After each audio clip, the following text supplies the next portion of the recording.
ਚਾਰੇ ਪਾਸੇ ਇੱਕ ਘੁੱਪ ਹਨੇਰਾ ਛਾਇਆ ਹੋਇਆ ਸੀ।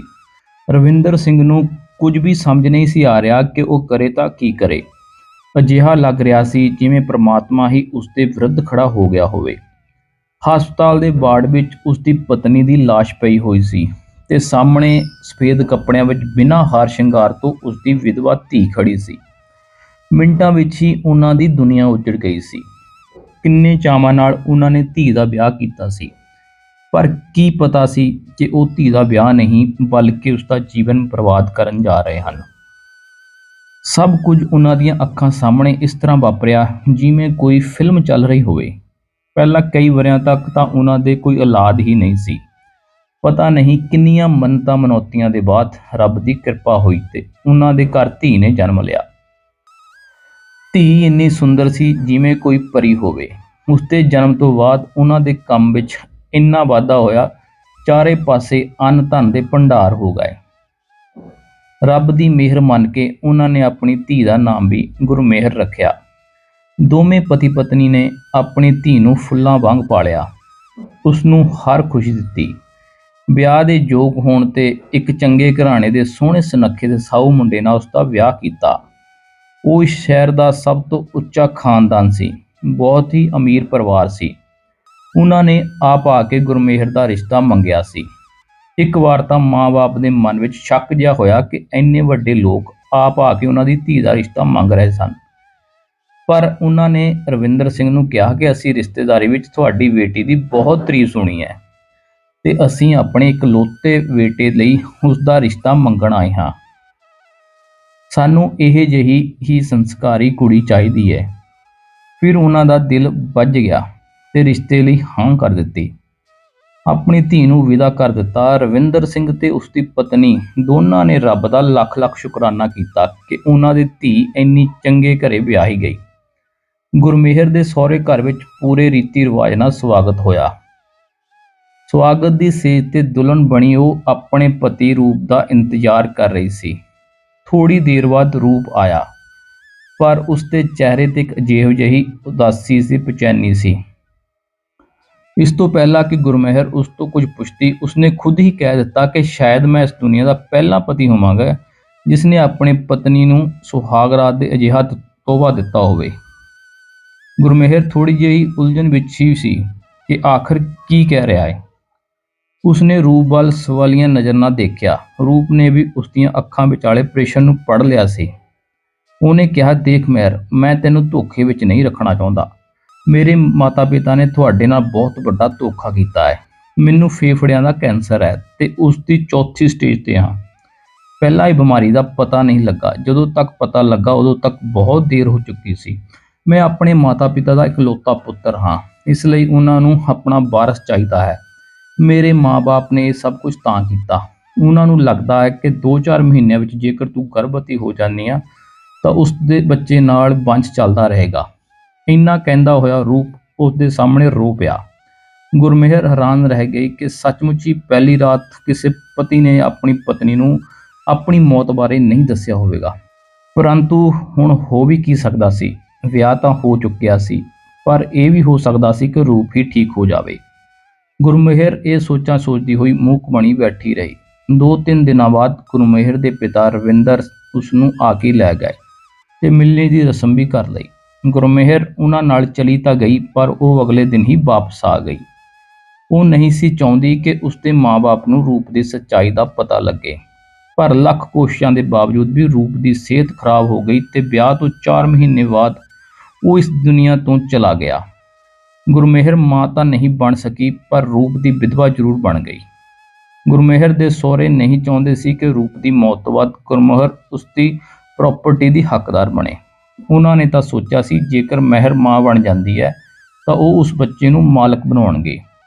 ਇੱਕ ਪਰਾਈ ਕੁੜੀ ਨੂੰ ਉਹ ਆਪਣੀ ਜਾਇਦਾਦ ਦਾ ਮਾਲਕ ਨਹੀਂ ਬਣਾਉਣਾ ਚਾਹੁੰਦੇ ਸੀ। ਇਸ ਲਈ ਉਹਨਾਂ ਨੇ ਮੇਹਰ ਨੂੰ ਮਨਹੂਸ ਦਾ ਠੱਪਾ ਲਾ ਕੇ ਘਰੋਂ ਕੱਢ ਦਿੱਤਾ ਤੇ ਸਾਰੀ ਪ੍ਰਾਪਰਟੀ ਆਪਣੀ ਧੀ ਦੇ ਦੋਹਤੇ ਦੋਹਤੀ ਦੇ ਨਾਮ ਕਰ ਦਿੱਤੀ, ਤਾਂ ਕਿ ਬਾਅਦ ਵਿੱਚ ਕਾਨੂੰਨੀ ਤਰੀਕੇ ਨਾਲ ਵੀ ਮੇਹਰ ਉਸਦੇ ਪਰਿਵਾਰ ਵਾਲਿਆਂ ਤੋਂ ਜਾਇਦਾਦ ਨਾ ਲੈ ਸਕੇ। ਰਵਿੰਦਰ ਤੇ ਉਸਦੀ ਪਤਨੀ ਨੂੰ ਸਾਰੀ ਸੱਚਾਈ ਪਤਾ ਲੱਗੀ ਤਾਂ ਉਹ ਉਹਨਾਂ ਦੇ ਪੈਰਾਂ ਹੇਠੋਂ ਜ਼ਮੀਨ ਨਿਕਲ ਗਈ। ਆਪਣੇ ਜਵਾਈ ਦੀ ਮੌਤ ਦੀ ਖਬਰ 'ਤੇ ਮੇਹਰ ਦੀ ਮਾਂ ਨੂੰ ਦਿਲ ਦਾ ਦੌਰਾ ਪਿਆ ਅਤੇ ਉਹ ਆਈਸੀਯੂ ਵਿੱਚ ਆਪਣੇ ਜੀਵਨ ਦੀ ਜੰਗ ਲੜ ਰਹੀ ਸੀ। ਪਰ ਲੱਖ ਕੋਸ਼ਿਸ਼ਾਂ ਦੇ ਬਾਵਜੂਦ ਵੀ ਉਹ ਹਾਰ ਗਈ। ਰਵਿੰਦਰ ਹਸਪਤਾਲ ਵਿੱਚ ਖੜਾ ਕਿਤੇ ਆਪਣੀ ਧੀ ਵੱਲ ਦੇਖਦਾ ਅਤੇ ਕਿਤੇ ਆਪਣੀ ਪਤਨੀ ਦੇ ਮ੍ਰਿਤਕ ਸਰੀਰ ਵੱਲ। ਉਹ ਬੇਸੁੱਧ ਸੀ ਤੇ ਸਮਝ ਨਹੀਂ ਸੀ ਆ ਰਿਹਾ ਕਿ ਕੀ ਕਰੇ। ਇਕੱਠੇ ਹੀ ਹੋਏ ਦੋ ਅਸਹਿਣਯੋਗ ਹਾਦਸੇ ਉਸ ਦਾ ਦਿਲ ਨਹੀਂ ਸਹਿ ਸਕਿਆ। ਉੱਥੇ ਬੈਠੇ ਬੈਠੇ ਉਸ ਨੂੰ ਵੀ ਦਿਲ ਦਾ ਦੌਰਾ ਪੈ ਗਿਆ। ਦੇਖਦੇ ਦੇਖਦੇ ਉਹਦੇ ਵੀ ਪ੍ਰਾਣ ਪੰਖੇਰੂ ਉੱਡ ਗਏ। ਗੁਰਮੇਹਰ ਵਿਚਾਰੀ ਦੇ ਦੁੱਖਾਂ ਦਾ ਪਹਾੜ ਟੁੱਟ ਗਿਆ। ਉਸ ਦੀ ਤਾਂ ਮੰਨੋ ਜ਼ੁਬਾਨ ਹੀ ਖੜ ਗਈ ਹੋਵੇ। ਪਤਾ ਨਹੀਂ ਰੱਬ ਨੇ ਉਸ ਤੋਂ ਕਿਸ ਜਨਮ ਦਾ ਬਦਲਾ ਲਿਆ ਸੀ। ਮਿੰਟਾਂ ਸਕਿੰਟਾਂ ਵਿੱਚ ਹੀ ਉਸਦਾ ਸਭ ਕੁਝ ਖਤਮ ਹੋ ਗਿਆ। ਦੂਰ ਦੇ ਰਿਸ਼ਤੇਦਾਰਾਂ ਤੇ ਆਂਢੀਆਂ ਗੁਆਂਢੀਆਂ ਦੀ ਮਦਦ ਨਾਲ ਉਸਨੇ ਆਪਣੇ ਮਾਤਾ ਪਿਤਾ ਦਾ ਅੰਤਮ ਸੰਸਕਾਰ ਕੀਤਾ।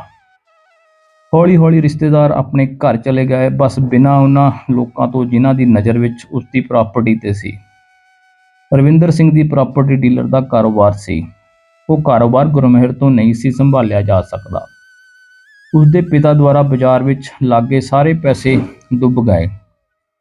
ਪਿੱਛੇ ਰਹਿ ਗਿਆ ਤਾਂ ਸਿਰਫ ਉਸਦਾ ਮਕਾਨ, ਖੁੱਲ੍ਹਾ ਵਿਹੜਾ ਤੇ ਉਹਨਾਂ ਦਾ ਦਫ਼ਤਰ। ਕਈ ਮਹੀਨਿਆਂ ਤੱਕ ਮੇਹਰ ਦੁੱਖ ਵਿੱਚ ਡੁੱਬੀ ਰਹੀ। ਹੌਲੀ ਹੌਲੀ ਸਾਰੇ ਪੈਸੇ ਖਤਮ ਹੋਣ ਲੱਗੇ ਤੇ ਘਰ ਚਲਾਉਣਾ ਮੁਸ਼ਕਲ ਹੋ ਗਿਆ। ਉਹਨੇ ਪ੍ਰਾਈਵੇਟ ਸਕੂਲ ਵਿੱਚ ਟੀਚਰ ਦੀ ਨੌਕਰੀ ਕਰ ਲਈ ਤੇ ਜਿਉਂਦਾ ਲਾਸ਼ ਦੀ ਤਰ੍ਹਾਂ ਬਸ ਇੱਕ ਮਸ਼ੀਨ ਵਾਂਗ ਜ਼ਿੰਦਗੀ ਜਿਉ ਰਹੀ ਸੀ। ਅਚਾਨਕ ਇੱਕ ਦਿਨ ਉਸਦੀ ਮਾਸੀ ਦਾ ਮੁੰਡਾ ਗੁਰਿੰਦਰ ਉਸ ਨੂੰ ਮਿਲਣ ਆਇਆ। ਬਚਪਨ ਤੋਂ ਹੀ ਉਹਨਾਂ ਦੋਨਾਂ ਦੀ ਬਹੁਤ ਬਣਦੀ ਸੀ।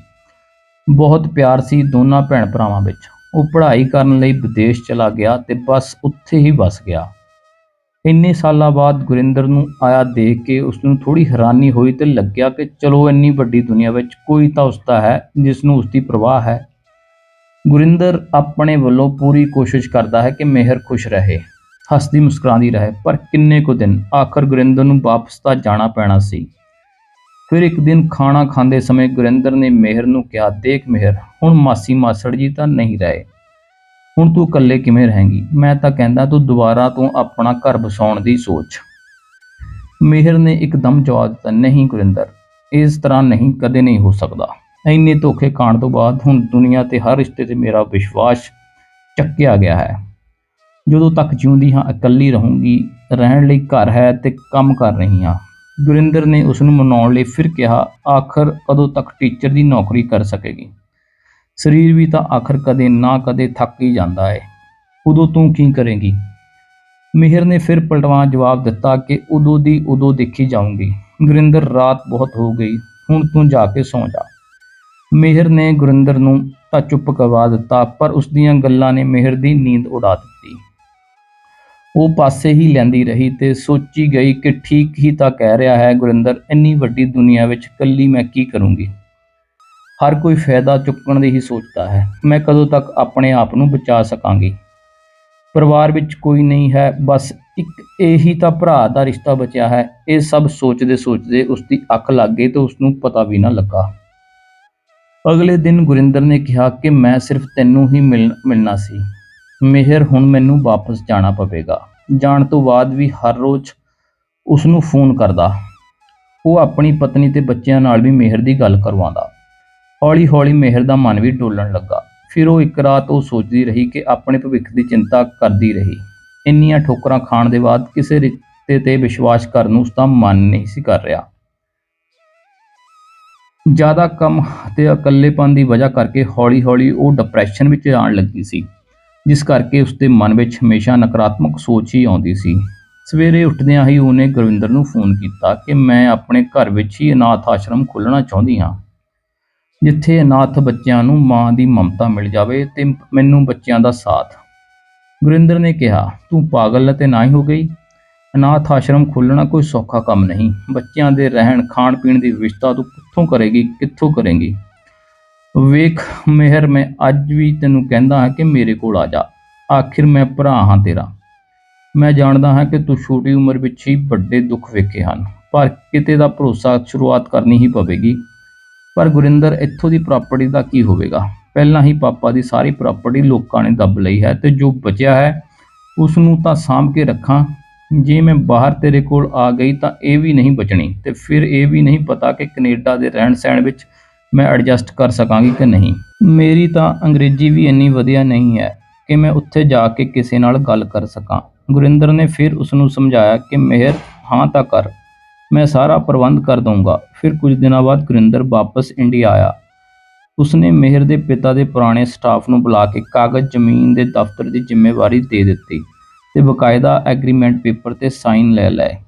ਫਿਰ ਮਿਹਰ ਨੂੰ ਲੈ ਕੇ ਕੈਨੇਡਾ ਲਈ ਰਵਾਨਾ ਹੋ ਗਿਆ। ਜਹਾਜ਼ ਦੀ ਖਿੜਕੀ ਤੋਂ ਬਾਹਰ ਵੇਖਦੇ ਹੋਏ ਮਿਹਰ ਨੂੰ ਅਜਿਹਾ ਲੱਗ ਰਿਹਾ ਸੀ ਕਿ ਮੰਨੋ ਉਹ ਕਿਸੇ ਦੂਜੀ ਦੁਨੀਆ ਦੀ ਸੈਰ ਕਰ ਰਹੀ ਹੋਵੇ ਤੇ ਆਖਰ ਉਹ ਗੁਰਿੰਦਰ ਦੇ ਘਰ ਕੈਨੇਡਾ ਆ ਕੇ ਰਹਿਣ ਲੱਗੀ।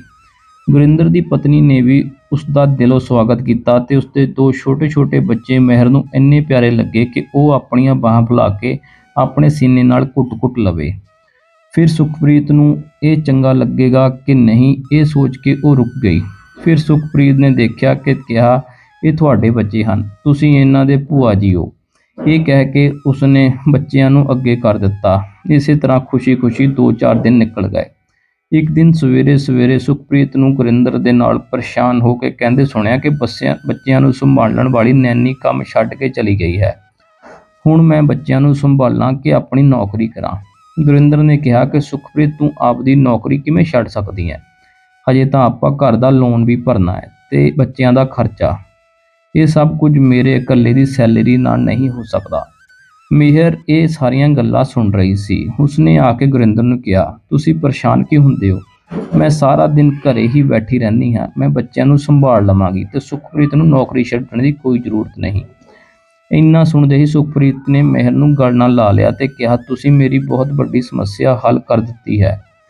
ਜੇ ਅੱਜ ਤੁਸੀਂ ਨਾ ਹੁੰਦੇ ਤਾਂ ਕੀ ਹੁੰਦਾ? ਭਾਬੀ, ਤੁਸੀਂ ਫਿਕਰ ਨਾ ਕਰੋ। ਹੁਣ ਦੋਨਾਂ ਬੱਚਿਆਂ ਦੀ ਜ਼ਿੰਮੇਵਾਰੀ ਮਿਹਰ ਤੇ ਆ ਗਈ। ਉਹ ਖੁਸ਼ੀ-ਖੁਸ਼ੀ ਦੋਨਾਂ ਬੱਚਿਆਂ ਨੂੰ ਖਾਣਾ ਖਵਾਉਣ, ਨਹਾਉਣ ਧੋਣ ਤੋਂ ਲੈ ਕੇ ਸਵਾਉਣ ਤੱਕ ਦੀ ਜ਼ਿੰਮੇਵਾਰੀ ਨਿਭਾਉਂਦੀ ਰਹੀ। ਗੁਰਿੰਦਰ ਤੇ ਸੁਖਪ੍ਰੀਤ ਨੂੰ ਜਦੋਂ ਕੰਮ ਤੋਂ ਆਉਂਦਿਆਂ ਦੇਰ ਹੋ ਜਾਂਦੀ ਤਾਂ ਉਹ ਉਹਨਾਂ ਨੂੰ ਖਾਣਾ ਬਣਾ ਕੇ ਰੱਖ ਵੀ ਦਿੰਦੀ। ਸੁਖਪ੍ਰੀਤ ਕਹਿੰਦੀ, ਤੁਸੀਂ ਇੰਨਾ ਲਾਜਵਾਬ ਖਾਣਾ ਬਣਾਉਂਦੇ ਹੋ, ਸੱਚੀ ਤੁਹਾਡੇ ਹੱਥਾਂ ਵਿੱਚ ਜਾਦੂ ਹੈ। ਕਈ ਸਾਲ ਹੋ ਗਏ ਇਹੋ ਜਿਹਾ ਖਾਣਾ ਖਾਧੇ ਹੋਏ। ਮਿਹਰ ਨੇ ਜਵਾਬ ਦਿੱਤਾ ਕਿ ਭਾਬੀ, ਤੁਹਾਨੂੰ ਮੇਰੇ ਹੱਥ ਦਾ ਖਾਣਾ ਪਸੰਦ ਆਇਆ, ਇਹ ਮੇਰੇ ਲਈ ਬਹੁਤ ਵੱਡੀ ਖੁਸ਼ੀ ਦੀ ਗੱਲ ਹੈ। ਜੇਕਰ ਤੁਹਾਨੂੰ ਬੁਰਾ ਨਾ ਲੱਗੇ ਤਾਂ ਮੈਂ ਹੀ ਖਾਣਾ ਬਣਾ ਦਿਆ ਕਰੂੰਗੀ। ਨੇਕੀ ਤੇ ਪੂਛ-ਪੂਛ, ਸਾਡੀ ਤਾਂ ਜਿਵੇਂ ਲਾਟਰੀ ਹੀ ਲੱਗ ਗਈ। ਹੁਣ ਸਾਨੂੰ ਰੋਜ਼ ਤੁਹਾਡੇ ਹੱਥਾਂ ਦੀ ਸਵਾਦਿਸ਼ਟ ਖਾਣਾ ਮਿਲੇਗਾ। ਮੈਂ ਬਹੁਤ ਖੁਸ਼ ਹਾਂ ਮਿਹਰ, ਗੁਰਿੰਦਰ ਨੇ ਖੁਸ਼ ਹੁੰਦੇ ਹੋਏ ਕਿਹਾ। ਇਸੇ ਤਰ੍ਹਾਂ ਪੂਰਾ 1 ਸਾਲ ਲੰਘ ਗਿਆ ਕਿ ਮਿਹਰ ਨੇ ਬੜੀ ਸੁੰਗੜਤਾ ਨਾਲ ਪੂਰਾ ਘਰ ਸੰਭਾਲਿਆ। ਉਹਨੂੰ ਖੁਸ਼ੀ ਹੁੰਦੀ ਸੀ ਕਿ ਚਲੋ ਉਸਦਾ ਜੀਵਨ ਕਿਸੇ ਦਾ ਕੰਮ ਆਇਆ। ਇੱਥੇ ਸਾਰੇ ਖੁਸ਼ ਹਨ, ਉਸਨੂੰ ਪਿਆਰ ਵੀ ਕਰਦੇ ਹਨ। ਅਗਲੇ ਕੁਝ ਦਿਨਾਂ ਤੱਕ ਮਿਹਰ ਦੇ ਪਾਪਾ ਦੀ ਬਰਸੀ ਆਉਣ ਵਾਲੀ ਸੀ। ਉਹਨੇ ਗੁਰਿੰਦਰ ਨੂੰ ਕਿਹਾ ਕਿ ਮੇਰੇ ਪਾਪਾ ਦੀ ਬਰਸੀ ਦੇ ਪਾਠ ਕਰਾਉਣਾ ਚਾਹੁੰਦੀ ਹਾਂ ਤੇ ਗੁਰਿੰਦਰ ਨੇ ਕਿਹਾ, ਮਿਹਰ, ਇੱਥੇ ਇਸ ਤਰ੍ਹਾਂ ਕਰਨ ਦੀ ਕੀ ਜ਼ਰੂਰਤ ਹੈ? ਇਹ ਸਭ ਕੁਝ ਤਾਂ ਇੰਡੀਆ ਵਿੱਚ ਹੁੰਦਾ ਹੈ ਤੇ ਨਾਲੇ ਕਿਸੇ ਨੂੰ ਯਾਦ ਕਰਨਾ ਹੈ ਤਾਂ ਆਪਣੇ ਮਨੋਂ ਕਰੋ। ਤੂੰ ਵੀ ਉਹਨਾਂ ਨੂੰ ਯਾਦ ਕਰਕੇ ਪਾਠ ਕਰ ਲਵੀਂ। ਤੇ ਹੁਣ ਮੈਂ ਚੱਲਦਾ ਹਾਂ, ਮੈਂ ਕੰਮ ਤੋਂ ਲੇਟ ਹੋ ਰਿਹਾ ਹਾਂ। ਤੁਸੀਂ ਘਰ ਤੇ ਬੱਚਿਆਂ ਨੂੰ ਸੰਭਾਲ ਲੈਣਾ। ਕਹਿੰਦੇ ਹੋਏ ਗੁਰਿੰਦਰ ਤੇ ਸੁਖਪ੍ਰੀਤ ਚਲੇ ਗਏ। ਉਸ ਦਿਨ ਪਹਿਲੀ ਵਾਰ ਮਿਹਰ ਦੇ ਮਨ ਨੂੰ ਡੂੰਘੀ ਸੱਟ ਲੱਗੀ, ਪਰ ਫਿਰ ਉਹਨੇ ਆਪਣੇ ਮਨ ਨੂੰ ਸਮਝਾਇਆ, ਇੱਥੇ ਹੋਰ ਤਰ੍ਹਾਂ ਦਾ ਮਾਹੌਲ ਹੈ। ਉਹ ਸ਼ਾਇਦ ਸਹੀ ਕਹਿ ਰਹੇ ਹਨ। ਅੱਜ ਉਹ ਕੰਮ ਤੋਂ ਕਾਫੀ ਲੇਟ ਆਏ। ਕਾਫੀ ਰਾਤ ਹੋ ਚੁੱਕੀ ਸੀ। ਸੁਖਪ੍ਰੀਤ ਨੇ ਆਉਂਦਿਆਂ ਹੀ ਕਿਹਾ, ਅਸੀਂ ਬਾਹਰੋਂ ਖਾਣਾ ਖਾ ਕੇ ਆਏ ਹਾਂ, ਤੁਸੀਂ ਵੀ ਖਾਣਾ ਖਾ ਲਓ ਤੇ ਸੌਂ ਜਾਇਓ। ਮਿਹਰ ਨੇ ਕੁਝ ਨਹੀਂ ਕਿਹਾ ਕਿਉਂਕਿ ਅੱਜ ਉਸਦਾ ਕੁਝ ਵੀ ਖਾਣ ਨੂੰ ਮਨ ਨਹੀਂ ਸੀ ਕਰ ਰਿਹਾ।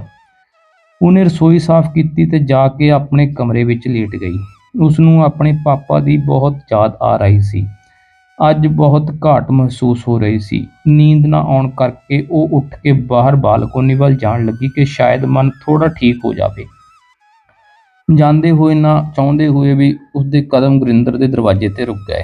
ਸੁਖਪ੍ਰੀਤ ਖਿੜਖੜਾ ਕੇ ਹੱਸ ਰਹੀ ਸੀ ਕਿ ਤੁਸੀਂ ਤਾਂ ਕਮਾਲ ਕਰ ਦਿੱਤਾ, ਇੰਨੀ ਆਸਾਨੀ ਨਾਲ ਮਿਹਰ ਨੂੰ ਬੇਵਕੂਫ ਬਣਾ ਕੇ ਇੱਥੇ ਲੈ ਆਏ। ਉਮਰ ਭਰ ਲਈ ਮੁਫਤ ਦੀ ਨੌਕਰਾਣੀ ਮਿਲ ਗਈ ਤੇ ਬੱਚਿਆਂ ਲਈ ਕੇਅਰ ਟੇਕਰ ਵੀ। ਨਾਲੇ ਮਿਹਰ ਦੇ ਹੁੰਦਿਆਂ ਸਾਨੂੰ ਮਾਲੀ ਜ਼ਰੂਰਤ ਨਹੀਂ ਪੈਂਦੀ। ਬਾਹਰ ਲਾਉਣ ਦੀ ਦੇਖਭਾਲ ਵੀ ਕਰ ਲੈਂਦੀ ਹੈ।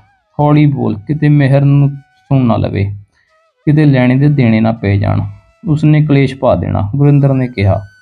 ਸੁਖਪ੍ਰੀਤ ਨੇ ਜਵਾਬ ਦਿੱਤਾ ਕਿ ਉਹ ਰੌਲਾ ਪਾ ਕੇ ਕੀ ਕਰੂਗੀ, ਉਸਦਾ ਵੀਜ਼ਾ ਪਾਸਪੋਰਟ ਸਭ ਤੁਹਾਡੇ ਕੋਲ ਹੈ। ਇੱਥੇ ਤਾਂ ਉਸਦੇ ਆਸ-ਪਾਸ ਦੇ ਲੋਕਾਂ ਨਾਲ ਮੇਲ ਮਿਲਾਪ ਵੀ ਨਹੀਂ ਹੈ। ਕਿਸੇ ਨੂੰ ਕੁਝ ਨਹੀਂ ਪਤਾ ਲੱਗਣਾ। ਹੁਣ ਤਾਂ ਬਸ ਕਿਸੇ ਤਰ੍ਹਾਂ ਇੰਡੀਆ ਵਾਲੀ ਪ੍ਰਾਪਰਟੀ ਸਾਡੇ ਨਾਮ ਹੋ ਜਾਵੇ। ਹੋ ਜਾਊਗੀ, ਸਬਰ ਕਰ। ਮੈਂ ਸਾਰੇ ਕਾਗਜ਼ਾਂ 'ਤੇ ਨੋਮੀਨੀ 'ਤੇ ਆਪਣਾ ਨਾਮ ਪਾ ਰੱਖਿਆ ਹੈ। ਜੇਕਰ ਕੱਲ੍ਹ ਨੂੰ ਕੁਝ ਹੁੰਦਾ ਹੈ ਤਾਂ ਸਾਰੀ ਜਾਇਦਾਦ ਦਾ ਮਾਲਕ ਮੈਂ ਹੀ ਹਾਂ। ਬਹੁਤ ਮਿਹਨਤ ਕਰਨੀ ਪਈ ਹੈ ਮੈਨੂੰ ਪ੍ਰਾਪਰਟੀ ਦੇ ਚੱਕਰ ਵਿੱਚ। ਚੱਲ ਹੁਣ ਸੌਂ ਜਾ, ਮੈਨੂੰ ਨੀਂਦ ਆ ਰਹੀ ਹੈ," ਗੁਰਿੰਦਰ ਨੇ ਕਿਹਾ। ਉਸ ਤੋਂ ਬਾਅਦ ਸਨਾਟਾ ਛਾ ਗਿਆ। ਸ਼ਾਇਦ ਉਹ ਦੋਨੋਂ ਸੌਂ ਗਏ ਸੀ। ਇਹ ਸਾਰੀਆਂ ਗੱਲਾਂ ਸੁਣ ਕੇ ਮਿਹਰ ਨੂੰ ਤਾਂ ਚੱਕਰ ਆਉਣ ਲੱਗੇ। ਉਸਨੂੰ ਹੁਣ ਸਮਝ ਨਹੀਂ ਆ ਰਹੀ ਸੀ ਕਿ ਇਹ ਸਾਰੀ ਚਾਲ ਜਾਇਦਾਦ ਦੇ ਲਾਲਚ ਵਿੱਚ ਦੋਨੋਂ ਇੰਨਾ ਘਟੀਆਪਨ ਕਰ ਸਕਦੇ ਹਨ। ਇਹ ਤਾਂ ਮਿਹਰ ਨੇ ਸੋਚਿਆ ਵੀ ਨਹੀਂ ਸੀ। ਉਹ ਆਪਣੇ ਕਮਰੇ ਵਿੱਚ ਆ ਕੇ ਬੈਠ ਗਈ। ਸੱਚੀ ਉਸਦਾ ਪਾਸਪੋਰਟ ਵੀਜ਼ਾ ਦੋਨੋਂ ਹੀ ਗੁਰਿੰਦਰ ਕੋਲ ਸਨ। ਹੁਣ ਮੈਂ ਕੀ ਕਰੂੰਗੀ? ਸਾਰੀ ਜ਼ਿੰਦਗੀ ਉਸਨੂੰ ਇਸ ਕੈਦ ਵਿੱਚ ਘਰ ਵਿੱਚ ਨੌਕਰੀ ਬਣਾ ਕੇ ਰਹਿਣਾ ਪਏਗਾ। ਫਿਰ ਉਹ ਵਿਚਾਰੀ ਬਹੁਤ ਰੋਈ, ਪਰ ਫਿਰ ਉਸਨੇ ਸੋਚਿਆ ਕਿ ਨਹੀਂ, ਇੰਨੀ ਜਲਦੀ ਉਹ ਹਿੰਮਤ ਨਹੀਂ ਹਾਰ ਸਕਦੀ। ਉਸਨੂੰ ਹਰ ਹਾਲਤ ਵਿੱਚ ਆਪਣੇ ਦੇਸ਼ ਵਾਪਸ ਜਾਣਾ ਪਊਗਾ, ਪਰ ਇਸ ਤੋਂ ਪਹਿਲਾਂ ਉਸਨੂੰ ਵੀਜ਼ਾ ਤੇ ਪਾਸਪੋਰਟ ਆਪਣੇ ਹੱਥ ਵਿੱਚ ਕਰਨਾ ਹੋਏਗਾ। ਟਿਕਟ ਲਈ ਵੀ ਤਾਂ ਪੈਸੇ ਚਾਹੀਦੇ ਹਨ। ਕੀ ਕਰਾਂਗੀ, ਕਿਵੇਂ ਕਰਾਂਗੀ, ਪਰ ਕਰਾਂਗੀ ਜ਼ਰੂਰ। ਪਰ ਇਹ ਸਭ ਤੋਂ ਪਹਿਲਾਂ ਉਸਨੂੰ ਨੋਰਮਲ ਰਹਿਣਾ ਹੋਵੇਗਾ ਕਿ ਗੁਰਿੰਦਰ ਤੇ ਸੁਖਪ੍ਰੀਤ ਨੂੰ ਕੋਈ ਸ਼ੱਕ ਨਾ ਹੋਵੇ। ਜੇਕਰ ਉਸਨੂੰ ਥੋੜ੍ਹੀ ਜਿਹੀ ਵੀ ਭਿਣਕ ਲੱਗੀ ਤਾਂ ਉਹ ਉਸਦਾ ਜਿਊਣਾ ਦੁੱਭਰ ਕਰ ਦੇਣਗੇ। ਇਸ ਲਈ ਹਰ ਹਾਲਤ ਵਿੱਚ ਉਸਨੂੰ ਆਪਣੇ ਆਪ ਨੂੰ ਨੋਰਮਲ ਰੱਖਣਾ ਪੈਣਾ। ਉਹ ਸਾਰੀ ਰਾਤ ਸੋਚਾਂ ਵਿੱਚ ਲੱਗੀ ਰਹੀ। ਅਗਲੇ ਦਿਨ ਸਵੇਰੇ ਉੱਠੀ ਤੇ ਸਭ ਲਈ ਚਾਹ ਨਾਸ਼ਤਾ ਤਿਆਰ ਕੀਤਾ। ਬੱਚਿਆਂ ਨੂੰ ਤਿਆਰ ਕਰਕੇ ਸਕੂਲ ਭੇਜਿਆ ਤੇ ਫਿਰ ਮਿਹਰ ਨੇ ਗੁਰਿੰਦਰ ਨੂੰ ਕਿਹਾ ਕਿ ਦੇਖ ਗੁਰਿੰਦਰ, ਬੱਚਿਆਂ ਦੀ ਪੜ੍ਹਾਈ ਮੇਰੇ ਲਈ ਥੋੜ੍ਹੀ ਮੁਸ਼ਕਲ ਹੁੰਦੀ ਜਾ ਰਹੀ ਹੈ, ਕਿਉਂਕਿ ਤੈਨੂੰ ਤਾਂ ਪਤਾ ਹੀ ਹੈ ਕਿ ਮੇਰੀ ਅੰਗਰੇਜ਼ੀ ਇੰਨੀ ਵਧੀਆ ਨਹੀਂ। ਮੈਂ ਸੋਚ ਰਹੀ ਹਾਂ ਕਿ ਜੇਕਰ ਤੂੰ ਮੈਨੂੰ ਅੰਗਰੇਜ਼ੀ ਦੀ ਪੜ੍ਹਾਈ ਕਰਾ ਦੇਵੇਂ ਤਾਂ ਬੱਚਿਆਂ ਨੂੰ ਬਹੁਤ ਫਾਇਦਾ ਹੋਵੇਗਾ ਤੇ ਫਿਰ ਮੈਂ ਘਰ ਤੋਂ ਬਾਹਰ ਵੀ ਕੰਮ ਕਰ ਸਕਦੀ ਹਾਂ। ਅੱਜ ਕੱਲ੍ਹ ਵੈਸੇ ਵੀ ਤੂੰ ਤੇ ਭਾਬੀ ਕਾਫੀ ਪਰੇਸ਼ਾਨ ਰਹਿੰਦੇ ਹੋ ਤੇ ਇਸ ਤਰ੍ਹਾਂ ਜੇਕਰ ਮੈਂ ਬਾਹਰ ਜਾ ਕੇ ਕੰਮ ਕਰਾਂਗੀ ਤਾਂ ਤੁਹਾਨੂੰ ਥੋੜ੍ਹਾ ਜਿਹਾ ਆਰਾਮ ਮਿਲ ਸਕੂ। ਕਿਉਂ ਭਾਬੀ, ਮੈਂ ਠੀਕ ਕਹਿੰਦੀ ਹਾਂ? ਗੁਰਿੰਦਰ ਤੇ ਸੁਖਪ੍ਰੀਤ ਨੇ ਅੱਖਾਂ ਹੀ ਅੱਖਾਂ ਵਿੱਚ ਇੱਕ ਦੂਸਰੇ ਵੱਲ ਦੇਖਿਆ ਤੇ ਹੱਸਦੇ ਹੋਏ ਕਿਹਾ, ਹਾਂ ਹਾਂ, ਕਿਉਂ ਨਹੀਂ ਮਿਹਰ। ਜੇਕਰ ਤੂੰ ਚਾਹੇ ਤਾਂ ਮੈਂ ਤੈਨੂੰ 1 ਘੰਟੇ ਲਈ ਕੋਚਿੰਗ ਸੈਂਟਰ ਭੇਜ ਦਿਆ ਕਰੂੰਗਾ। ਸ਼ਾਇਦ ਉਹ ਸੋਚ ਰਹੇ ਸੀ ਕਿ ਹੁਣ ਸਾਨੂੰ ਦੋਵਾਂ ਨੂੰ ਘਰ ਤੋਂ ਬਾਹਰ ਵਾਲੇ ਕੰਮਾਂ ਤੋਂ ਵੀ ਛੁੱਟੀ ਮਿਲ ਜਾਵੇਗੀ। ਇਹ ਸੋਚ ਕੇ ਉਸਨੇ ਹਾਮੀ ਭਰ ਦਿੱਤੀ। ਮਿਹਰ ਅੰਦਰੋਂ ਬਹੁਤ ਦੁਖੀ ਸੀ। ਕੀ ਕਰਦੀ ਵਿਚਾਰੀ? ਜਿਵੇਂ ਉਸਨੂੰ ਪੈਰ ਪੈਰ ਦੇ ਧੋਖੇ ਮਿਲੇ ਸੀ, ਉਹ ਵਿਚਾਰੀ ਬਣ ਕੇ ਕਿੰਨੇ ਕੁ ਦਿਨ ਤੱਕ ਰਹਿ ਸਕਦੀ ਸੀ। ਉਸਦਾ ਸੀਨਾ ਦੁੱਖਾਂ ਨਾਲ ਉੱਛਲ ਰਿਹਾ ਸੀ, ਪਰ ਚਿਹਰੇ 'ਤੇ ਮੁਸਕਾਨ ਬਣੀ ਰਹਿੰਦੀ। ਮਿਹਰ ਨੇ ਕੋਚਿੰਗ ਕਲਾਸ ਵਿੱਚ ਐਡਮਿਸ਼ਨ ਲਈ। ਉੱਥੇ ਕਈ ਦੇਸ਼ਾਂ ਦੀਆਂ ਭਾਸ਼ਾਵਾਂ ਸਿਖਾਈਆਂ ਜਾਂਦੀਆਂ ਸੀ। ਉੱਥੇ ਸਾਰੇ ਲੋਕ ਅਣਜਾਣ ਸੀ, ਪਰ ਫਿਰ ਵੀ ਹੌਲੀ ਹੌਲੀ ਇੱਕ ਦੂਜੇ ਦੀ ਭਾਸ਼ਾ ਬਿਨਾਂ ਉਹ ਆਪਸ ਵਿੱਚ ਘੁਲ ਮਿਲ ਗਈ ਸੀ। ਸਾਰੇ ਆਪਣੀ ਆਪਣੀ ਭਾਸ਼ਾ ਵਿੱਚ ਇਸ਼ਾਰਿਆਂ ਨਾਲ ਇੱਕ ਦੂਜੇ ਨਾਲ ਗੱਲਾਂ ਕਰਦੇ। ਉੱਥੇ ਇੱਕ ਨਿੱਕ ਨਾਮ ਦਾ ਮੁੰਡਾ ਸੀ ਜਿਸ ਨਾਲ ਮਿਹਰ ਦੀ ਦੋਸਤੀ ਹੋ ਗਈ ਸੀ। ਮਿਹਰ ਦੇ ਚਿਹਰੇ ਦੀ ਉਦਾਸੀ ਨੂੰ ਕਈ ਵਾਰ ਨਿੱਕ ਨੇ ਪੜ੍ਹਿਆ ਸੀ ਤੇ ਉਸਨੂੰ ਖਰੀਦਣ ਦੀ ਕੋਸ਼ਿਸ਼ ਵੀ ਕੀਤੀ, ਪਰ ਮਿਹਰ ਉਸਨੂੰ ਕੁਝ ਵੀ ਨਾ ਦੱਸ ਸਕੀ। ਘਰ ਦੇ ਬਾਹਰ ਦੋਨੋਂ ਜਗ੍ਹਾ ਕੰਮ ਕਰਦੇ ਸਨ। ਮਿਹਰ ਬੁਰੀ ਤਰ੍ਹਾਂ ਥੱਕ ਜਾਂਦੀ ਸੀ। ਪਹਿਲਾਂ ਤਾਂ ਸੁਖਪ੍ਰੀਤ ਬੜੇ ਪਿਆਰ ਨਾਲ ਕੰਮ ਲਈ ਕਿਹਾ ਕਰਦੀ ਸੀ, ਪਰ ਹੁਣ ਉਸਨੂੰ ਹੁਕਮ ਚਲਾਉਣ ਲੱਗ ਕੇ ਕਹਿਣ ਲੱਗੀ ਸੀ ਕਿ ਇਹ ਕੰਮ ਕਿਉਂ ਨਹੀਂ ਕੀਤਾ, ਇਹ ਕੰਮ ਇਸ ਤਰ੍ਹਾਂ ਕਰਨਾ ਸੀ। ਕਿੱਥੇ ਸੀ ਤੂੰ ਹੁਣ ਤੱਕ? ਅੱਜ ਤੂੰ ਰੋਟੀ ਕਿਉਂ ਨਹੀਂ ਬਣਾਈ? ਕਦੇ ਅਚਾਨਕ ਹੀ ਕਹਿ ਦਿੰਦੀ ਕਿ ਅੱਜ ਘਰ ਵਿੱਚ ਪਾਰਟੀ ਹੈ, ਮੇਰੀਆਂ ਸਹੇਲੀਆਂ ਆ ਰਹੀਆਂ ਹਨ, ਇਸ ਲਈ ਸ਼ਾਮ ਦੀ ਪਾਰਟੀ ਦੀ ਸਾਰੀ ਤਿਆਰੀ ਕਰਕੇ ਰੱਖੀ। ਮਿਹਰ ਵਿਚਾਰੀ ਉਸ ਦੀਆਂ ਝਿੜਕਾਂ ਬਰਦਾਸ਼ਤ ਕਰਦੀ ਰਹੀ। ਇੰਨਾ ਕੰਮ ਕਰਨ ਤੋਂ ਬਾਅਦ ਉਸ ਰਾਤ ਉਸਨੂੰ ਬੁਖਾਰ ਹੋ ਗਿਆ ਤੇ ਸਵੇਰੇ ਉਸਦੀ ਅੱਖ ਨਹੀਂ ਖੁੱਲੀ। ਬੱਚਿਆਂ ਦੀ ਸਕੂਲ ਬੱਸ ਮਿਸ ਹੋ ਗਈ ਤੇ ਉਹਦੀ ਹਾਲਤ ਦੇਖੇ ਬਗੈਰ ਸੁਖਪ੍ਰੀਤ ਉਸ ਉੱਪਰ ਬੰਬ ਦੀ ਤਰ੍ਹਾਂ ਫਟ ਗਈ। ਇੰਡੀਆ ਵਿੱਚ ਤੈਨੂੰ ਕੋਈ ਪੁੱਛਣ ਵਾਲਾ ਨਹੀਂ ਸੀ। ਅਸੀਂ ਤੈਨੂੰ ਇੱਥੇ ਲੈ ਕੇ ਆਏ, ਮਹਾਰਾਣੀਆਂ ਵਾਂਗ ਰੱਖਿਆ, ਫਿਰ ਵੀ ਤੇਰੇ ਇੰਨੇ ਨਖਰੇ, ਤੇਰੀ ਵਜ੍ਹਾ ਨਾਲ ਬੱਚਿਆਂ ਦੀ ਬੱਸ ਮਿਸ ਹੋ ਗਈ। ਗੁਰਿੰਦਰ ਨੇ ਗੱਲ ਨੂੰ ਸੰਭਾਲ ਲਿਆ ਤੇ ਸੁਖਪ੍ਰੀਤ ਨੇ ਕਮਰੇ ਅੰਦਰ ਲੈ ਗਿਆ। ਸਮਝਾਉਂਦੇ ਹੋਏ ਬੋਲਿਆ, ਜੇਕਰ ਤੂੰ ਇਸ ਤਰ੍ਹਾਂ ਮਿਹਰ ਨਾਲ ਵਿਵਹਾਰ ਕਰੇਗੀ ਤਾਂ ਕੀ ਪਤਾ ਉਹ ਘਰੋਂ ਭੱਜ ਜਾਏ। ਥੋੜਾ ਠੰਡੇ ਦਿਮਾਗ ਤੋਂ ਕੰਮ ਲੈ। ਪ੍ਰੀਤ ਸੋਚ, ਸਾਡੇ ਲਈ ਇਹ ਸੋਨੇ ਦਾ ਅੰਡਾ ਦੇਣ ਵਾਲੀ ਮੁਰਗੀ ਹੈ। ਥੋੜਾ ਸਮਾਂ ਆਪਣੇ ਤੇ ਕੰਟਰੋਲ ਰੱਖ। ਮਿਹਰ ਸਭ ਕੁਝ ਦੇਖ ਰਹੀ ਸੀ। ਉਹ ਸੁਣ ਰਹੀ ਸੀ, ਸਮਝ ਵੀ ਰਹੀ ਸੀ, ਪਰੰਤੂ ਆਪਣੇ ਹਾਲਾਤਾਂ ਅੱਗੇ ਮਜਬੂਰ ਸੀ। ਅਗਲੇ ਦਿਨ ਜਦੋਂ ਕੋਚਿੰਗ ਕਲਾਸ ਗਈ ਤਾਂ ਉਸਦਾ ਮੁਰਝਾਇਆ ਚਿਹਰਾ ਦੇਖ ਕੇ ਨਿੱਕ ਨੇ ਉਹਨੂੰ ਪੁੱਛਿਆ ਕਿ ਕੀ ਗੱਲ ਹੈ, ਤੂੰ ਮੈਨੂੰ ਕੁਝ ਦੱਸਦੀ ਕਿਉਂ ਨਹੀਂ? ਸ਼ਾਇਦ ਮੈਂ ਤੇਰੀ ਕੁਝ ਮਦਦ ਕਰ ਸਕਾਂ। ਮਿਹਰ ਉਸ ਦਿਨ ਆਪਣੇ ਆਪ ਤੇ ਕਾਬੂ ਨਾ ਰੱਖ ਸਕੀ। ਉਸਨੇ ਸਭ ਦੱਸ ਦਿੱਤਾ। ਨਿੱਕ ਉਸ ਦੀਆਂ ਸਾਰੀਆਂ ਗੱਲਾਂ ਸੁਣ ਕੇ ਹੈਰਾਨ ਰਹਿ ਗਿਆ। ਕਹਿੰਦਾ ਕਿ ਤੂੰ ਪੁਲਿਸ ਕੰਪਲੇਂਟ ਕਿਉਂ ਨਹੀਂ ਕਰਦੀ? ਮਿਹਰ ਨੇ ਜਵਾਬ ਦਿੱਤਾ ਕਿ ਅਜੇ ਮੈਂ ਕੁਝ ਨਹੀਂ ਕਰ ਸਕਦੀ, ਕਿਉਂਕਿ ਮੇਰਾ ਪਾਸਪੋਰਟ ਤੇ ਵੀਜ਼ਾ ਦੋਨੋਂ ਹੀ ਗੁਰਿੰਦਰ ਕੋਲ ਹਨ। ਉਸ ਤੋਂ ਬਾਅਦ ਜੇਕਰ ਤੂੰ ਮੇਰੀ ਮਦਦ ਕਰਨਾ ਚਾਹਵੇਂ ਤਾਂ ਮੈਨੂੰ ਇੱਥੇ ਵਰਕ ਪਰਮਿਟ ਦਵਾ ਦੇ, ਤਾਂ ਕਿ ਘਰੋਂ ਨਿਕਲਣ ਤੋਂ ਬਾਅਦ ਮੈਂ ਕਿਤੇ ਕੰਮ ਤੇ ਲੱਗ ਜਾਵਾਂ। ਇਹ ਸੁਣ ਕੇ ਨਿੱਕ ਸੋਚਾਂ ਵਿੱਚ ਡੁੱਬ ਗਿਆ। ਫਿਰ ਉਹਨੇ ਮਿਹਰ ਨੂੰ ਤਸੱਲੀ ਦਿੰਦਿਆਂ ਕਿਹਾ ਕਿ ਠੀਕ ਹੈ, ਇੱਥੇ ਮੇਰੀ ਕਾਫੀ ਜਾਣ ਪਹਿਚਾਣ ਹੈ, ਮੈਂ ਤੇਰੇ ਲਈ ਕੋਸ਼ਿਸ਼ ਕਰੂੰਗਾ, ਉਦੋਂ ਤੱਕ ਤੂੰ ਉੱਥੇ ਹੀ ਰਹਿ। ਮਿਹਰ ਜਦੋਂ ਵਾਪਸ ਘਰੇ ਆਈ ਤਾਂ ਗੁਰਿੰਦਰ ਘਰੇ ਹੀ ਸੀ। ਉਸਨੇ ਮਿਹਰ ਕੋਲੋਂ ਸੁਖਪ੍ਰੀਤ ਵਾਲੇ ਵਤੀਰੇ ਲਈ ਮਾਫੀ ਮੰਗੀ ਤੇ ਮਿਹਰ ਲਈ ਇੱਕ ਕੌਫੀ ਬਣਾ ਕੇ ਲੈ ਆਇਆ। ਮਿਹਰ ਕੁਝ ਨਹੀਂ ਬੋਲੀ ਤੇ ਆਪਣੇ ਕਮਰੇ ਵਿੱਚ ਚਲੀ ਗਈ। ਕੁਝ ਦਿਨਾਂ ਬਾਅਦ ਮਿਹਰ ਤੇ ਗੁਰਿੰਦਰ ਨੂੰ ਕਿਹਾ ਕਿ ਗੁਰਿੰਦਰ, ਮੈਨੂੰ ਇੱਥੇ ਆਏ 1.5 ਸਾਲ ਹੋਣ ਵਾਲਾ ਹੈ। ਮੇਰਾ ਵੀਜ਼ਾ ਸ਼ਾਇਦ 2 ਸਾਲਾਂ ਲਈ ਅਪਲਾਈ ਕੀਤਾ ਸੀ, ਇਸ ਲਈ ਵੀਜ਼ਾ ਖਤਮ ਹੋਣ ਤੋਂ ਪਹਿਲਾਂ ਮੈਂ ਚਾਹੁੰਦੀ ਹਾਂ ਕਿ ਉਸ ਨੂੰ ਵਧਾ ਲਿਆ ਜਾਵੇ, ਕਿਉਂਕਿ ਇੱਥੇ ਹੁਣ ਮੇਰਾ ਮਨ ਲੱਗਣ ਲੱਗਾ ਹੈ। ਮੈਂ ਵਾਪਸ ਇੰਡੀਆ ਨਹੀਂ ਜਾਣਾ ਚਾਹੁੰਦੀ, ਮੈਂ ਬੱਚਿਆਂ ਨਾਲ ਰਹਿਣਾ ਚਾਹੁੰਦੀ ਹਾਂ। ਬੱਚਿਆਂ ਤੋਂ ਬਿਨਾਂ ਇੰਡੀਆ ਵਿੱਚ ਮੈਂ ਕੀ ਕਰੂੰਗੀ? ਗੁਰਿੰਦਰ ਨੇ ਹੈਰਾਨ ਹੁੰਦੇ ਹੋਏ ਮਿਹਰ ਨੂੰ ਕਿਹਾ, ਹਾਂ ਮਿਹਰ, ਤੂੰ ਸਹੀ ਕਹਿ ਰਹੀ ਹੈ। ਗੁਰਿੰਦਰ ਅਜੇ ਵੀ ਪਤਾ ਨਹੀਂ ਕਿਹੜੀਆਂ ਸੋਚਾਂ ਵਿੱਚ ਗੁੰਮ ਸੀ, ਪਰ ਉਸਨੇ ਮਿਹਰ ਨੂੰ ਜਵਾਬ ਦਿੱਤਾ ਕਿ ਮੈਂ ਕੱਲ ਹੀ ਵੀਜ਼ੇ ਲਈ ਅਪਲਾਈ ਕਰ ਦੇਵਾਂਗਾ, ਪਰ ਤੈਨੂੰ ਮੇਰੇ ਨਾਲ ਚੱਲਣਾ ਪਵੇਗਾ, ਕੁਝ ਪੇਪਰਾਂ ਦੇ ਸਾਈਨ ਕਰਨੇ ਪੈਣਗੇ। ਗੁਰਿੰਦਰ ਸੋਚ ਰਿਹਾ ਸੀ ਕਿ ਮਿਹਰ ਵਾਪਸ ਇੰਡੀਆ ਜਾਣ ਲਈ ਉਸਨੂੰ ਪਰੇਸ਼ਾਨ ਕਰੂੰਗੀ, ਪਰ ਉਸ ਦਾ ਉਲਟਾ ਹੀ ਹੋ ਗਿਆ। ਉਹ ਤਾਂ ਜਾਣਾ ਹੀ ਨਹੀਂ ਚਾਹੁੰਦੀ ਸੀ। ਗੁਰਿੰਦਰ ਬਹੁਤ ਖੁਸ਼ ਸੀ। ਚਲੋ ਚੰਗਾ ਹੈ। ਮਿਹਰ ਨੇ ਇਹ ਸਭ ਕੁਝ ਪਹਿਲਾਂ ਹੀ ਨਿੱਕ ਨੂੰ ਦੱਸ ਦਿੱਤਾ ਸੀ ਕਿ ਉਹ ਆਪਣਾ ਵੀਜ਼ਾ ਰੀਨਿਊ ਕਰਾਉਣ ਜਾ ਰਹੀ ਹੈ। ਇਸੇ ਦੌਰਾਨ ਹੀ ਨਿੱਕ ਨੇ ਉਸਦੇ ਲਈ ਵਰਕ ਪਰਮਿਟ ਤਿਆਰ ਕਰਵਾ ਦਿੱਤਾ ਤੇ ਇੱਕ ਜਗ੍ਹਾ ਉਸਦੀ ਨੌਕਰੀ ਲਈ ਗੱਲ ਵੀ ਕਰ ਲਈ ਸੀ। ਥੋੜੀ ਭੱਜ ਦੌੜ ਤੋਂ ਬਾਅਦ 3 ਸਾਲਾਂ ਲਈ ਵੀਜ਼ੇ ਦੀ ਮਿਆਦ ਵਧਾ ਦਿੱਤੀ ਗਈ। ਜਦੋਂ ਪਾਸਪੋਰਟ ਤੇ ਵੀਜ਼ਾ ਆਇਆ ਤਾਂ ਗੁਰਿੰਦਰ ਉਸ ਨੂੰ ਆਪਣੇ ਕੋਲ ਰੱਖਣ ਲੱਗਾ, ਪਰ ਮਿਹਰ ਨੇ ਤੁਰੰਤ ਉਸ ਨੂੰ ਵਾਪਸ ਮੰਗ ਲਿਆ। ਉਹ ਵੀਜ਼ਾ ਦਫ਼ਤਰ ਵਿੱਚ ਹੀ ਖੜਾ ਸੀ, ਇਸ ਲਈ ਦਫ਼ਤਰਾਂ ਦੇ ਸਾਹਮਣੇ ਮਨਾ ਨਹੀਂ ਕਰ ਸਕਿਆ। ਇਸ ਤਰ੍ਹਾਂ ਮਿਹਰ ਦਾ ਪਾਸਪੋਰਟ ਤੇ ਵੀਜ਼ਾ ਉਸ ਕੋਲ ਵਾਪਸ ਆ ਗਿਆ। ਵੀਜ਼ਾ ਦਫ਼ਤਰ 'ਚ ਬਾਹਰ ਆਉਣ ਤੋਂ ਬਾਅਦ ਮਿਹਰ ਤੇ ਗੁਰਿੰਦਰ ਨੂੰ ਕਿਹਾ ਕਿ ਉਸ ਨੂੰ ਆਪਣੇ ਕੋਚਿੰਗ ਸੈਂਟਰ ਵਿੱਚ ਕੁਝ ਕੰਮ ਹੈ। ਉਹ ਆਪਣਾ ਕੰਮ ਨਿਪਟਾ ਕੇ ਘਰ ਵਿੱਚ ਵਾਪਸ ਆ ਜਾਵੇਗੀ। ਅੱਜ ਗੁਰਿੰਦਰ ਨੂੰ ਮਿਹਰ ਦਾ ਵਿਵਹਾਰ ਕੁਝ ਅਜੀਬ ਲੱਗਾ, ਪਰ ਉਸਨੇ ਜ਼ਿਆਦਾ ਧਿਆਨ ਨਹੀਂ ਦਿੱਤਾ ਤੇ ਮਿਹਰ ਜੋ ਨਿੱਕ ਦੇ ਨਾਲ ਉਸ ਦਫ਼ਤਰ ਵਿੱਚ ਆ ਗਈ ਜਿੱਥੇ ਉਸ ਨੂੰ ਕੰਮ ਲਈ ਬੁਲਾਇਆ ਗਿਆ ਸੀ। ਜਿਸ ਤੋਂ ਬਾਅਦ ਮਿਹਰ ਨੂੰ ਕੰਮ ਤੇ ਰੱਖ ਲਿਆ ਗਿਆ। ਉੱਥੇ ਹੀ ਨਿੱਕ ਨੇ ਉਸ ਨੂੰ ਉਸਦਾ ਵਰਕ ਪਰਮਿਟ ਵੀ ਸੌਂਪ ਦਿੱਤਾ। ਮਿਹਰ ਨੇ ਆਪਣੇ ਸਾਰੇ ਕਾਗਜ਼ਾਂ ਦੀ ਕਾਪੀ ਹੋਰ ਕਰਾਈ ਤੇ ਉਹ ਨਿੱਕ ਨੂੰ ਆਪਣੇ ਕੋਲ ਰੱਖਣ ਲਈ ਦੇ ਦਿੱਤੀ। ਅੱਜ ਉਸ ਨੂੰ ਘਰ ਵਾਪਸ ਆਉਂਦੇ ਹੋਏ ਬਹੁਤ ਦੇਰ ਹੋ ਚੁੱਕੀ ਸੀ। ਜਿਵੇਂ ਹੀ ਉਹ ਘਰ ਦੇ ਅੰਦਰ ਆਈ ਤਾਂ ਦੇਖਿਆ ਸੁਖਪ੍ਰੀਤ ਤੇ ਗੁਰਿੰਦਰ ਦੋਨੋਂ ਹੀ ਬਹੁਤ ਬੇਚੈਨੀ ਨਾਲ ਉਸਦਾ ਇੰਤਜ਼ਾਰ ਕਰ ਰਹੇ ਸਨ। ਸੁਖਪ੍ਰੀਤ ਨੇ ਤਾਂ ਉਸ ਨੂੰ ਖਾ ਜਾਣ ਵਾਲੀਆਂ ਨਜ਼ਰਾਂ ਨਾਲ ਵੇਖਦਿਆਂ ਹੋਏ ਘੂਰਦਿਆਂ ਹੋਏ ਕਿਹਾ ਕਿ ਅੱਜ ਸਾਰਾ ਦਿਨ ਕਿੱਥੇ ਸੀ? ਮੈਂ ਇੱਕ ਇੰਟਰਵਿਊ ਲਈ ਗਈ ਸੀ। ਗੁਰਿੰਦਰ, ਤੈਨੂੰ ਇਹ ਜਾਣ ਕੇ ਬਹੁਤ ਖੁਸ਼ੀ ਹੋਵੇਗੀ ਕਿ ਮੈਨੂੰ ਇੱਕ ਨੌਕਰੀ ਮਿਲ ਗਈ ਹੈ। ਬਿਲਕੁਲ ਸ਼ਾਂਤ ਜਿਹੇ ਲਹਿਜੇ ਨਾਲ ਮਿਹਰ ਨੇ ਉੱਤਰ ਦਿੱਤਾ। ਪਰ ਮਿਹਰ, ਤੈਨੂੰ ਨੌਕਰੀ ਕਰਨ ਦੀ ਕੀ ਜ਼ਰੂਰਤ ਹੈ? ਆਖਰ ਕੀ ਕਮੀ ਹੈ? ਗੁਰਿੰਦਰ ਨੇ ਪਰੇਸ਼ਾਨ ਹੁੰਦਿਆਂ ਪੁੱਛਿਆ। ਗੱਲ ਕਮੀ ਦੀ ਨਹੀਂ ਹੈ ਗੁਰਿੰਦਰ, ਤੂੰ ਮੇਰੇ ਲਈ ਜੋ ਕੀਤਾ ਉਸ ਲਈ ਮੈਂ ਵੀ ਹਮੇਸ਼ਾ ਤੇਰੀ ਧੰਨਵਾਦੀ ਰਹਾਂਗੀ। ਗੱਲ ਬਸ ਆਤਮ ਸਨਮਾਨ ਦੀ ਹੈ। ਸੁਖਪ੍ਰੀਤ ਨੇ ਵਿੱਚੋਂ ਗੱਲ ਕੱਟਦਿਆਂ ਕਿਹਾ, ਮਿਹਰ, ਤੂੰ ਬਾਹਰ ਦਾ ਕੰਮ, ਘਰ ਦਾ ਕੰਮ ਤੇ ਨਾਲ ਬੱਚੇ ਕਿਵੇਂ ਸੰਭਾਲੇਂਗੀ? ਤਾਂ ਮਿਹਰ ਨੇ ਕਿਹਾ ਕਿ ਨਹੀਂ, ਹੁਣ ਮੈਂ ਪਹਿਲਾਂ ਦੀ ਤਰ੍ਹਾਂ ਕੁਝ ਨਹੀਂ ਕਰ ਸਕਦੀ। ਹਾਂ, ਕੰਮ ਤੇ ਜਾਣ ਤੋਂ ਪਹਿਲਾਂ ਤੇ ਆਉਣ ਤੋਂ ਬਾਅਦ ਜਿੰਨਾ ਹੋ ਸਕਿਆ ਮੈਂ ਜ਼ਰੂਰ ਕਰਾਂਗੀ। ਇੰਨਾ ਸੁਣਦੇ ਹੀ ਸੁਖਪ੍ਰੀਤ ਭਾਂਬੜ ਵਾਂਗ ਬਲ ਉੱਠੀ। ਉਹਨੇ ਕਿਹਾ ਕਿ ਸਾਡੇ ਘਰ ਨੂੰ ਧਰਮਸ਼ਾਲਾ ਸਮਝ ਰੱਖਿਆ ਹੈ? ਇੰਨੇ ਦਿਨ ਤੱਕ ਅਸੀਂ ਤੈਨੂੰ ਆਪਣੇ ਘਰ ਵਿੱਚ ਰੱਖਿਆ, ਮਾਣ ਸਨਮਾਨ ਦਿੱਤਾ, ਉਹਦੇ ਅਹਿਸਾਨ ਦਾ ਬਦਲਾ ਤੂੰ ਇਸ ਤਰ੍ਹਾਂ ਦੇਵੇਂਗੀ? ਉਹ ਵੀ ਅਜਿਹੇ ਸਮੇਂ ਵਿੱਚ ਜਦੋਂ ਨਾ ਤਾਂ ਕੋਈ ਬੱਚੇ ਸੰਭਾਲਣ ਵਾਲੀ ਨੈਣੀ ਹੈ ਤੇ ਨਾ ਹੀ ਖਾਣਾ ਬਣਾਉਣ ਵਾਲੀ। ਭਾਬੀ, ਇਸ ਵਿੱਚ ਮੇਰੀ ਕੋਈ ਗਲਤੀ ਨਹੀਂ ਹੈ। ਤੁਸੀਂ ਆਪਣੇ ਮਨ ਅੰਦਰ ਝਾਕ ਕੇ ਵੇਖੋ। ਤੁਸੀਂ ਦੋਵਾਂ ਨੇ ਮੈਨੂੰ ਇੰਡੀਆ ਤੋਂ ਇੱਥੇ ਬੁਲਾਇਆ ਸਿਰਫ ਆਪਣੇ ਮਤਲਬ ਖਾਤਰ।